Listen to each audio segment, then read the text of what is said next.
misaotra retokotoko ivelono na hoe manao aingy anaty aloha mipetraka amin'izanako zanako sy zanako lahy vao nanambady voaingana amin'ny teny fa tena fanarato-tsaina be izay fanaraka tsara voataiza tsara mihitsy ny ao an-trano. Ny teny malagasy zany misy fomba fiteny manao hoe aza mitsipatony laka ny tany.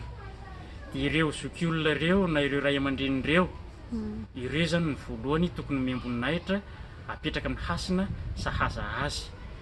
Teny zany ny renibe dia ozy ny ankizy hoe sinenareo fa resaka lany andro efa ohatr'izay dia efa avy eo zany ilay ankizy rehefa misy ny zavatra tsy mety aminazy dia mahatsiaro an'ilay anatra ilay ray aman-dreny any takizay ihany mba nihain'ny anatra reo ry bebe ohatr'izany.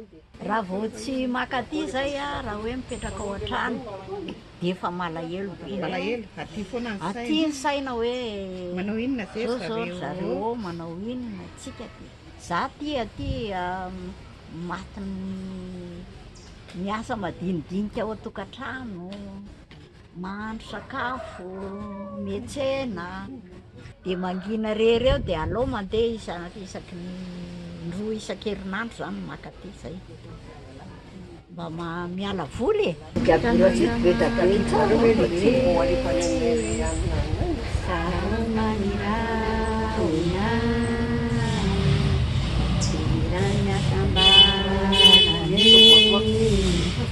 ka izany ty mba hoaniriana na izao na ianao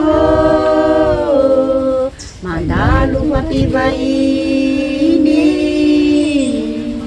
ka samy tioneto